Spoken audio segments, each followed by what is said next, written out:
Keluarga dan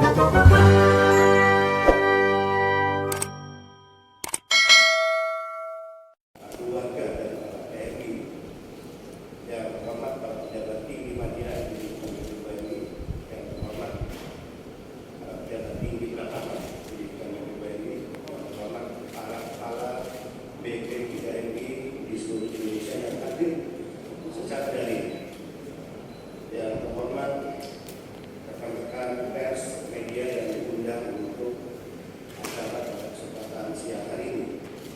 Hari ini BPKMI secara resmi akan menyampaikan apa yang kami namakan laporan publik akhir tahun 2022. Laporan publik ini kami lakukan sebagai bentuk pertanggungjawaban atas kerja-kerja BP2MI selama 1 tahun berjalan. Jadi menjelang masuk tahun baru, kita membangun sebuah tradisi baru dimulai tahun ini dengan menyampaikan laporan publik yang artinya kerja selama 1 tahun itu disampaikan kepada publik, kepada masyarakat Indonesia. Demikian juga nanti tanggal 8 Januari kita akan menyampaikan laporan publik terkait rencana kegiatan yang akan dilaksanakan dalam tahun mendatang. Saya berharap ini menjadi tradisi baru lembaga negara, khususnya BP2MI, untuk menyampaikan pertanggungjawaban kepada rakyat. Pertama, apa yang sudah dikerjakan selama 1 tahun, dan nanti di awal tahun apa yang akan dilaksanakan melalui program kerja dalam 1 tahun berjalan. Pada rekan-rekan pers yang hadir dan juga yang hadir secara virtual, izinkan saya menyampaikan beberapa hal sebagai berikut. Pertama, terkait isu penempatan. Tahun 2022 di awal tahun kami canangkan sebagai tahun penempatan pasca pandemi COVID yang kita alami sejak tahun 2019, 2020 dan tahun 2021. Dari 2022 saat itu kami sudah melaunching dan menetapkan tahun 2022 sebagai tahun penempatan dengan target penempatan saat itu 150.000. Kita bisa lihat tren positif tahun 2022, angka penempatan kita mencapai 198.754 pekerja migran berbagai skema atau berbagai sektor. Padahal di tahun 2020 di saat pandemi COVID, penempatan kita hanya berada di angka 113.436 PMI. Kemudian di tahun 2021 turun lagi saat itu, yaitu hanya 72.624 PMI. Tahun 2022 kami tetapkan dalam launching saat itu sebagai tahun penempatan, dan alhamdulillah per 30 Desember siang ini penempatan kita sudah masuk di 198.754. Artinya tren positif ini menggambarkan bahwa penempatan pekerja migran ke negara-negara penempatan sudah berlangsung secara baik dan bahkan melampaui target yang kita tetapkan. 2. Isu tentang pembebasan biaya penempatan. Kita ketahui bersama bahwa negara tidak hanya berhadapan dengan kejahatan penempatan ilegal yang dilakukan oleh para sindikat dan mafia penempatan ilegal, tapi yang kedua kita berhadapan dengan sindikat joint venture, pihak-pihak rentenir yang selama ini memanfaatkan situasi penempatan dengan meminjamkan uang kepada PMI dengan bunga yang sangat tinggi.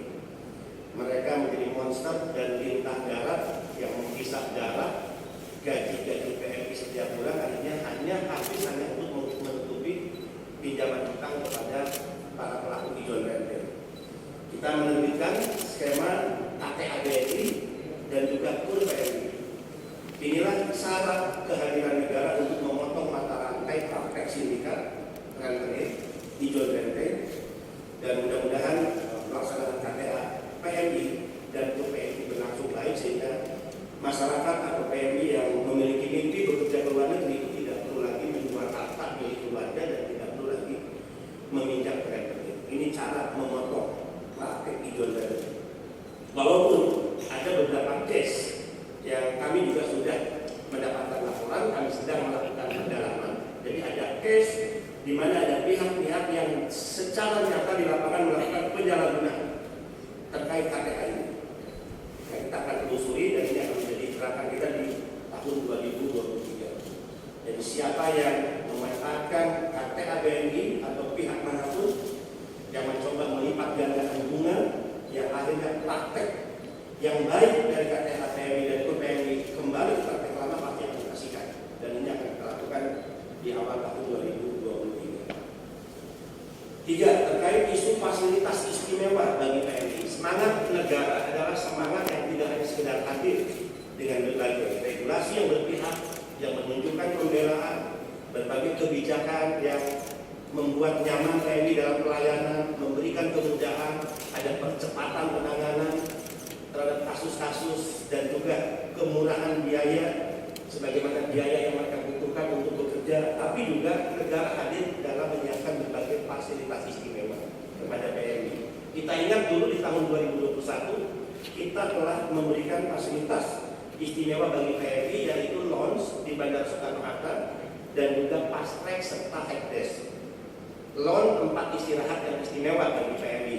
Nah, di tahun 2022, tepatnya tanggal 14 Desember 2022, kita sudah memberikan tambahan fasilitas lounge untuk PNI di 5 bandara internasional, 5 fasilitas fast track di 5 bandara internasional, dan juga 5 helpdesk di 5 bandara internasional, yaitu di Bandara Juanda, Surabaya, di Bandara Ahmad Yani, Medan, Semarang, kemudian di Kuala Namu, Medan, kemudian di Denpasar, ya, Bali, dan juga di Mataram atau di Lombok, NTB.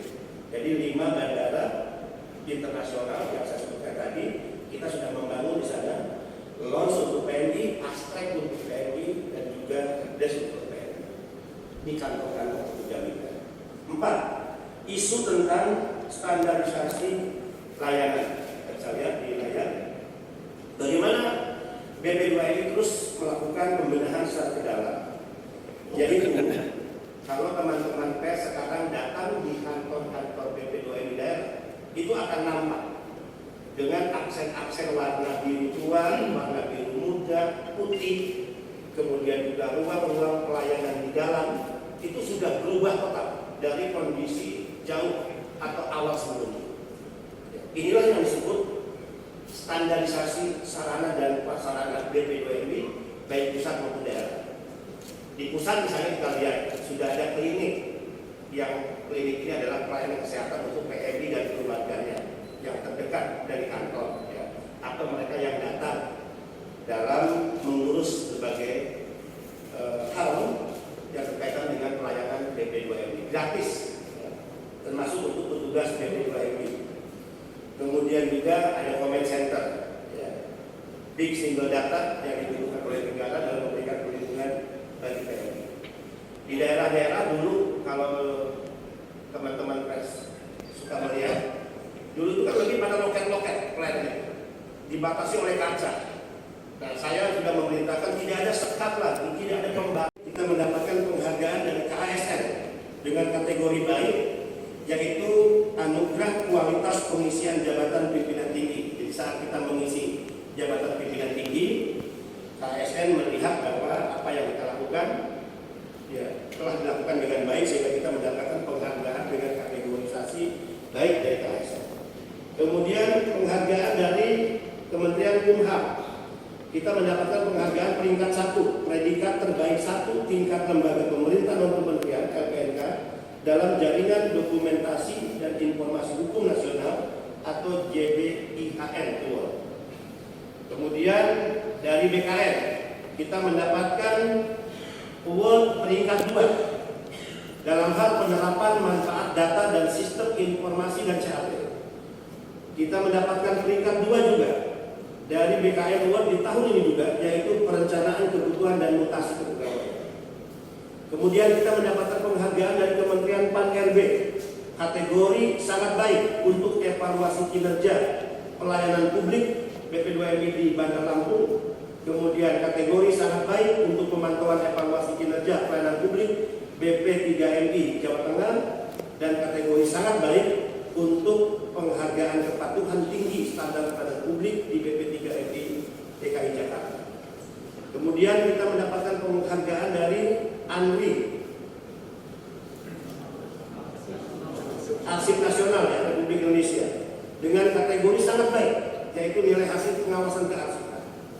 Kemudian kita mendapatkan penghargaan dari Komisi Informasi Publik, yaitu sangat baik ya, Badan Publik Informasi dalam Anugerah Keterbukaan Informasi Publik tahun 2022. Kenapa penghargaan ini kita dapatkan dari Komisi Informasi Publik? Rekan-rekan pers, mungkin tidak berlebihan, BP2MI sudah membangun sebuah tradisi untuk menyiarkan secara langsung semua kegiatan ya, yang dilaksanakan oleh BP2MI. Kita kadang-kala menyiarkan secara live pelaksanaan rally, melaksanakan live ya, pelepasan pekerja migran Indonesia, dan bahkan tidak hanya itu, beberapa rapat pimpinan yang kita laksanakan di kantor ini. Jadi pasti tidak ada lah kementerian lembaga rapat pimpinan itu disiarkan secara live. Rapat pimpinan itu diikuti oleh satu kepala badan, deputi, dan pejabat eselon.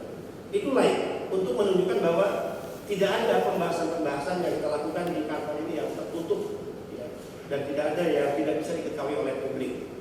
Itu adalah bentuk pertanggungjawaban kami bahwa anggaran yang digunakan oleh BP2MI ini bersumber dari rakyat, dan setiap rakyat harus tahu seberapa besar anggaran yang diberikan rakyat kepada kantor ini digunakan untuk kegiatan apa. Rakyat juga harus tahu seberapa besar manfaat dari kegiatan program yang dilakukan oleh BP2MI atas dasar sumber uang-uang yang diberikan oleh rakyat tersebut. Demikian kawan-kawan sekalian, laporan publik akhir tahun 2022. Mudah-mudahan saya berharap tradisi yang kita mulai tahun ini akan menjadi tradisi yang positif dan bisa menular pada lembaga-lembaga lain. Dan mudah-mudahan jika nanti pada saatnya bukan saya lagi yang kepala BP2MI, tradisi laporan publik tahunan ini juga bisa dilakukan oleh kepala badan yang lainnya, termasuk nanti laporan terkait rencana kerja yang harus dimulai setiap awal tahun ya, sebelum program kerja tersebut berjalan dalam 1 tahun berjalan. Demikian, terima kasih. Wassalamualaikum warahmatullahi wabarakatuh. Ada yang ingin ditanyakan? Terus dimasukkan kinerja-kinerja yang telah dicapai oleh BP2MI. Yang kedua, di tengah lonjakan kesuksesan yang dicapai, saya 2 minggu kemarin mendapat komentar dari anggota Komisi 1 yang menyoroti, saya katakan berita yang saya dapatkan siaran pers itu masih ada kasus pengiriman TNI non prosedural melalui Bapak. Barangkali mungkin apakah mendapatkan laporan, Bapak mendapatkan laporan, dan apa langkah selanjutnya dalam menyikapi itu untuk tahun 2023. Katanya, menurut informasi dari saya sebut saja Kristina Adiani, dia juga mengutip hasil investigasi dari sebuah media, lalu kemudian menyampaikan bahwa ada temuan masih ada pengiriman PNI non prosedural melalui Bapak ke Malaysia. Kurang lebih itu mungkin yang bisa juga menjadi tantangan Bapak ke depan atau bersama tim, tetapi secara pribadi luar biasa dari capaian yang dilakukan oleh BP2MI. Terima kasih. Ada lagi, nanti kita jawab satu kali. Ya, silakan. Selamat siang Pak Bini dan jajaran, Umar Rakyat Merdeka Pak. Pak ini, aku ingin menanyakan 2 pertanyaan Pak. Pertanyaan pertama terkait outlook 2023 Pak. Kita tahu kan tahun 2023 itu diprediksi isu resesi global Pak. Dan diprediksi di Indonesia sendiri produk ekspornya akan berkurang, kemudian berakibat juga pada pemutusan hubungan kerja Pak yang disinyalir akan terjadi di Indonesia. Lantas seperti apa Pak untuk PMI Pak? Apakah akan ada pengurangan pengiriman ke negara Qatar ataupun penundaan ataupun semacamnya akan seperti apa Pak? Dan bagaimana nasib PMI kita di sana Pak mengingat adanya isu resesi global Pak. Kemudian pertanyaan yang kedua terkait itu Pak, apa namanya? Di tahun 2023 juga sudah masuk tahun politik ya Pak. Tahapan pemilu sudah masuk pada penetapan capres, kemudian penetapan caleg. Lantas bagaimana upaya BP2 ini terkait pengumpulan data mereka Pak, data PMI kita yang dari luar negeri, karena mereka juga menjadi hak pemilih gitu Pak, untuk mengamankan atau melindungi data mereka tidak bersabotase akan seperti apa BP2 ini upayanya Pak. Cukup Pak, terima kasih, itu saja Pak.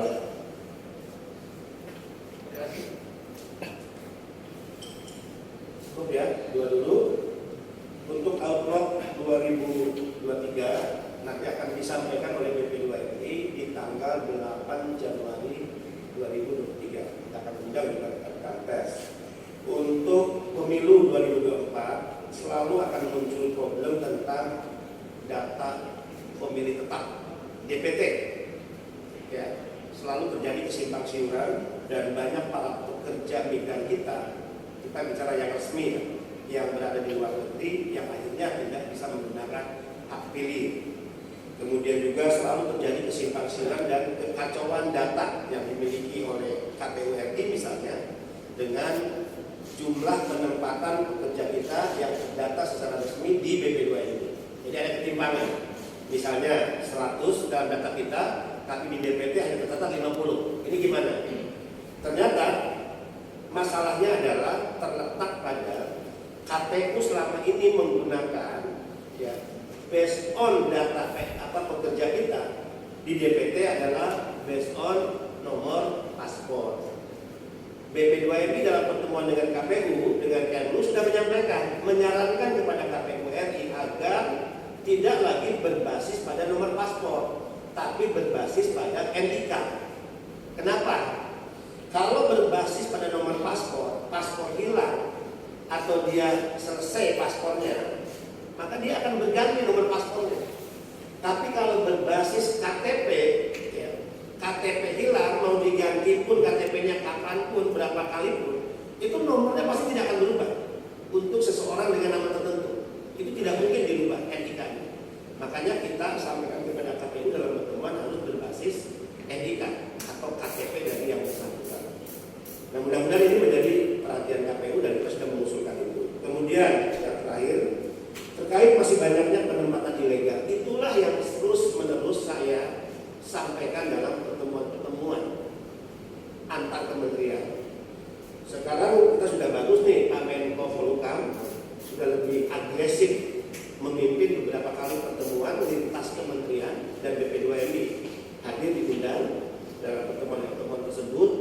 Bagaimana langkah negara untuk menunjukkan bahwa negara serius hadir, bahwa negara serius ya, memerangi sindikat penempatan ilegal, bahwa negara serius ingin menyelamatkan setiap anak bangsa tidak lagi menjadi korban perdagangan orang.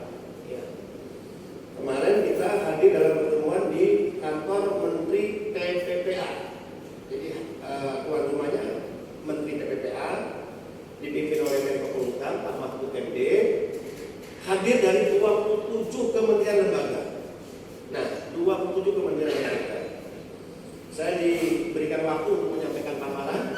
Hadir juga Menteri Kominfo hadir juga Pak Joni Plate. Ya, kalau cara bicara saya kan sama di mana-mana ya. Dalam pertemuan itu saya sampaikan. Kenapa sindikat ini sulit disentuh? Karena dibackingi oleh oknum-oknum yang memiliki atribut kekuasaan. Saya sebutkan juga siapa oknum-oknum itu seperti biasa. Padahal di situ kan ada unsur TNI hadir, Pak Kabar Eskrim Polri hadir semua, dari BIN hadir, dari kementerian lembaga. Jadi ya saya sampaikan oknum-oknum dari kementerian lembaga itu yang sering saya sebut. Tapi saya minta juga ya teman-teman, saya bilang jangan tersinggung dong kalau saya menyebut oknum. Karena kalau bicara oknum yang brengsek dimanapun ada, termasuk di BP2MI, yang kita sudah mengambil langkah pemecatan. Jadi ayo kita bersih-bersih di lembaga masing-masing agar tidak ada oknum-oknum brengsek tersebut. Kemudian bagaimana komitmen kita dikuatkan untuk komitmennya kepada merah putih, dan jangan pernah kita menjadi antek daripada sindikat, membiarkan atau bahkan menerima bagian dari penempatan-penempatan ilegal. ilegal yang memang ini bisnis kotor yang sangat besar. Kalau mau dihitung secara nominal, orang bisa menjadi kaya mendadak dengan bisnis penempatan ilegal. Orang bisa menjadi orang kaya baru, OKB, ya, dengan terlibat dalam bisnis penempatan ilegal. Jadi lucu lah kalau negara ini, saya katakan, negara yang telah mendeklarasi sebagai negara hukum, ya, kita ini kan sudah mendeklarasi sebagai negara hukum, resta, bukan masta, bukan negara kekuasaan. Kalau kita sudah mendeklarasi sebagai negara hukum, berarti hukum jadi panglima. Tapi kalau hukum yang menjadi panglima negara dan negara tidak berdaya menghadapi para sindikat yang jumlahnya sebetulnya kecil, tapi hanya karena dibackingi oleh oknum tertentu, ini kan lucu dan memalukan kita semua. Itu saya sampaikan kemarin. Dan pencegahan penempatan ilegal, sekali lagi, ini bukan tanggung jawab hanya BP2MI. Kemarin itu 27 kementerian lembaga hadir. Kenapa? Karena memang kita punya undang-undang TPPO. Itu nomor 22 atau nomor 21 tahun 2007. Turunannya ada Perpres pemberantasan pencegahan, ya, tindak pidana perdagangan orang. Perpres itu mengikat 27 kementerian lembaga. Ketua satunya Menko PMK, ketua dua Menko Polhukam, ketua hariannya Menteri PPPA, anggotanya Kapolri, Panglima TNI, Menlu, Menaker, ya, Menteri Sosial. Itu 27 kementerian lembaga, bahkan BP2MI itu hanya ada di urutan ke 23. Walaupun publik selama ini kadang-kadang ya, banyak yang keliru kalau bicara ilegal, seorang BP2MI yang harus bertanggung jawab, bahkan yang disalahkan BP2MI. Nah, saya juga bisa nanya dong, kalau misalnya ada yang ilegal berangkat ke kementerian lembaga lain, tugas kalian ngapain ya?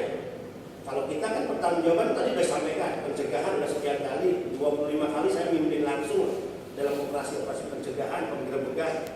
Tapi yakin semua sedang berproses, semua kesadarannya sedang dijahit kembali oleh Menko Polhukam. Nanti akan ada posko TPPO, ya, di sana akan ada rapat yang bersifatnya koordinasi dalam penyelesaian kasus-kasus, penanganan masalah secara terus-menerus. Itu sudah disepakati dalam rapat kemarin. Bahkan Pak Menko nanti akan ikut terlibat dalam memimpin langsung penggerebekan. Pencegahan itu keren menurut saya untuk menunjukkan negara hadir. Walaupun sekali lagi tadi kalau kita tracing di Google, algoritmanya jelas kalau bicara sindikat pasti yang keluar BP2MI. Itu untuk menunjukkan, bukan berarti menyombongkan, untuk menunjukkan bahwa kita pihak yang sangat serius dalam pencegahan penempatan pekerja ilegal. Sekali lagi, kenapa masih banyak? Karena ini belum menjadi komitmen yang bulat masing-masing kementerian lembaga. Selalu ada bolong, selalu ada bocornya, kan gitu ya. Padahal kalau saya ditanya, susah nggak sih pencegahan ilegal? Gampang. Kemarin sudah rapat di PP Pak Menko, saya ngomong, gampang Pak Menko, tinggal komitmen kepada merah putih aja. Tinggal bagaimana lingkungan kita bersih aja, agar tidak ada orang yang kan bersih itu gini, Mas saya. Bersih itu bukan berarti dia hanya terlibat menjadi bagian dari sindikat menerima uang, bukan itu. Kalau ada oknum-oknum negara, katakan di lingkungan saya nih, ini kan udah disumpah atas nama Tuhan dan agama loh, teman-teman saya yang termasuk saya. Disumpah atas nama konstitusi negara, tahu nih ada sindikat, tahu nih ada bandit, tahu nih ada mafia, kita tutup mata, berarti lingkungan saya tidak bersih. Jadi jangan selalu diartikan tidak bersih itu karena dia juga menerima sesuatu. Ketika melakukan pembiaran atas kejahatan penempatan ilegal, maka sesungguhnya kita, saya dan teman-teman ini bagian dari pengkhianat negara. Sesungguhnya pengkhianat negara. Nah, mudah-mudahan tentu saya bertanggung jawab untuk membersihkan lingkungan saya agar kami tidak tercatat sebagai penjahat dan pengkhianat negara, ya, yang tidak hanya terlibat tapi juga melakukan pembiaran atas kejahatan itu. Kami tentu berupaya keras dan berbagai langkah ya tindakan sudah kita lakukan. Tinggal jika semua kementerian lembaga melakukan hal yang sama, ini mudah. Jadi mudah-mudahan tentu perang melawan sindikat ini akan menjadi komitmen kita terus menerus. Saya juga instruksikan semua kepala BP2MI agar tidak macam-macam. Catatan khusus Batam Center. Saya pernah menyebut Batam Center ini seperti negara dalam negara. Maaf dengan segala hormat. Ini pelabuhan yang dikelola swasta, yang justru seolah-olah selama ini pelabuhan ini nggak bisa dimasuki oleh aparat penegak hukum. Ini kondisi yang gila menurut saya. Jadi saya harus sampaikan, ini kondisi yang sangat gila yang memiriskan. Di sebuah negara Republik Indonesia ada sebagian wilayah yang seolah-olah dia berdiri seperti negara dalam negara. Dan dari situlah, dari Batam Center itulah banyak laporan penempatan ilegal ke Malaysia dan juga Singapura. Terus menerus berulang. Nah, BP2 ini bukan lembaga penegak hukum. Saya dulu pernah sidak ke Batam Center. Ini saya buka kembali. Ya. Pos BP2MI itu sudah dikeluarkan dari lingkungan Batam Center kurang lebih 100 meter di luar. Bayangin, seolah-olah lembaga negara BP2 ini tidak boleh ada di dalam. Saya belum tahu nih hasil terakhir karena saya sudah melakukan protes, saya sudah bicara dengan meminta bantuan pemerintah kota agar itu dikembalikan ke dalam. Pak Yanto udah kembali ke dalam belum? Masih di luar. Bayang. Di bawah. Di bawah tempat masuknya kan atas. Iya. Tapi kita di bawah. Oh, sudah masuk. Nah, sudah masuk, tapi masih di bawah. Padahal kita ini di atas ya. Masih di bawah. Sehingga kami minta bantuan tentu kepada Menteri Perhubungan karena ini adalah otoritas terkait pelabuhan. Bagaimana BP2 ini lembaga negara, ya bukan organisasi kepemudaan atau apa yang seolah-olah tidak punya wewenang untuk berkantor di situ. Ini kok sulit. Ini sudah kami keluhkan lama ya, sudah kami keluhkan lama. Jadi tidak boleh ada pihak dengan otoritas tertentu merasa dia menjadi negara dalam negara yang mengatur dirinya sendiri, bahkan mengabaikan lembaga negara untuk terlibat secara bersama-sama dalam konteks kepentingan yang sebetulnya mandat undang-undang pencegahan ya terjadinya penempatan secara ilegal. Kami sudah dapat laporan banyak sebagaimana yang dikritisi oleh Ibu Christina, dan mudah-mudahan ini menjadi perhatian DPR juga. Jadi kalau daya dobrak kita nggak kuat, ya teman-teman DPR bantu dong kita. Tadi misalnya bagaimana tuh pos kita itu ada di atas, kan gitulah ya. Jadi terima kasih tentu atas berbagai masukan rekan-rekan pers. Kami percaya dengan kerjasama dengan berbagai pihak, termasuk media, termasuk pers untuk melakukan kampanye perang melawan sindikat ini akan lebih menjadi efektif dan membangunkan kesadaran banyak pihak bahwa negara ini tidak boleh kalah melawan para sindikat penempatan ilegal. Negara harus hadir, dan sekali lagi kunci akhirnya golnya adalah hukum harus bekerja. Kita tidak rela juga jika hukum hanya memenjarakan para calon. Kita ingin satu saat penjara ini dipenuhi para bandar, para sindikat.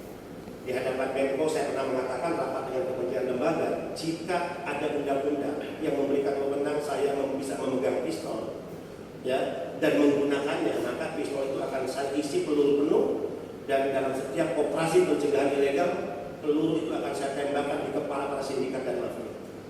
Itu komitmen saya. Jika saya bisa memiliki kewenangan atas nama undang-undang untuk memegang pistol dan menggunakannya. Artinya apa gambaran itu? Situasi penempatan ilegal ini sudah sangat membahayakan, ya, dan saya berani menyebut negara ini dalam keadaan darurat penempatan ilegal.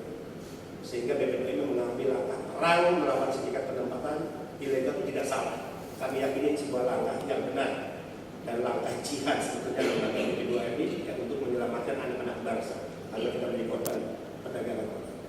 Terima kasih kawan-kawan sekalian, terima kasih seluruh masyarakat yang telah menyaksikan dalam live FB.